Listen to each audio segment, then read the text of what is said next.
Hi there, I'm Measuring Macy and I love to measure. You're gonna measure with me today. I'm so excited. We're gonna be measuring to the nearest half inch and the nearest half centimeter. Okay, before you get measuring, you have to make sure you have the right tools. And if you're not like me, wearing rulers in your hair and a tape measure around your neck, you're going to need to go to the supply station. We have everything you need. We have some rulers, and we even have tape measures.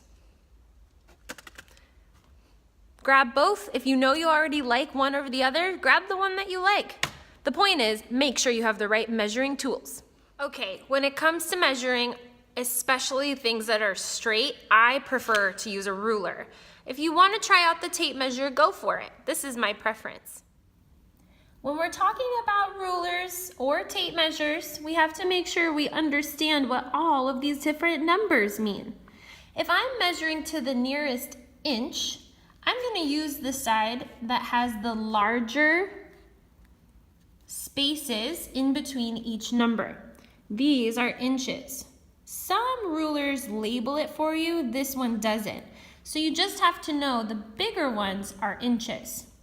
And then if you flip the ruler around, you're gonna see smaller measurements.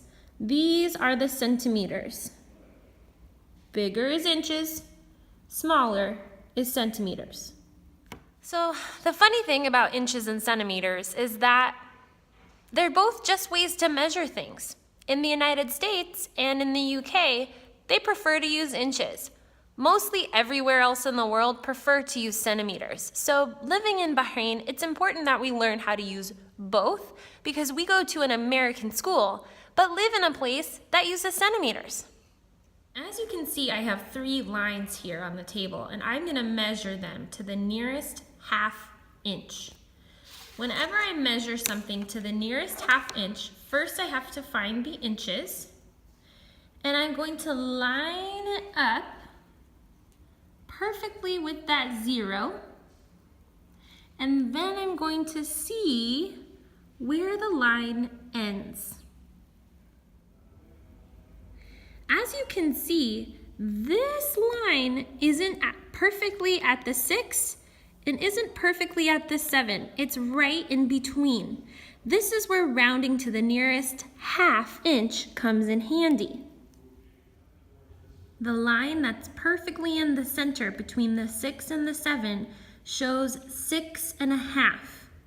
So I have to decide, is this big line closer to the 6 or closer to the 6.5? I'm looking at it and I think that this line is 6.5 inches. IN is an abbreviation or a shorter way to write inches. Now I can measure this same line that was 6.5 inches, but with centimeters instead. So I'm gonna flip my ruler over, perfectly line it up, nice and straight. And then I'm gonna see where the line ends. Same thing, it's not quite at the 16, it's not quite at the 17. And I have to decide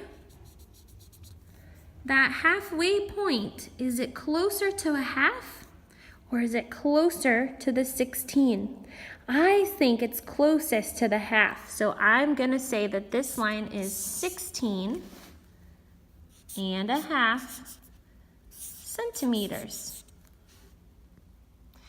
So this one line could be measured as 6.5 inches or 16.5 centimeters.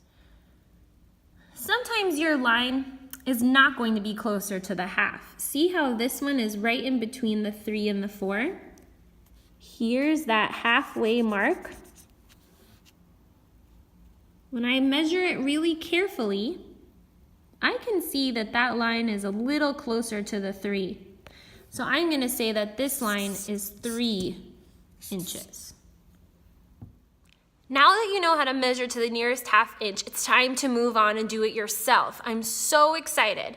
Make sure that you ask lots of questions and see that you really know what it means to measure to the nearest half inch or the nearest half centimeter. This is Mesra and Macy coming to you live. Have fun.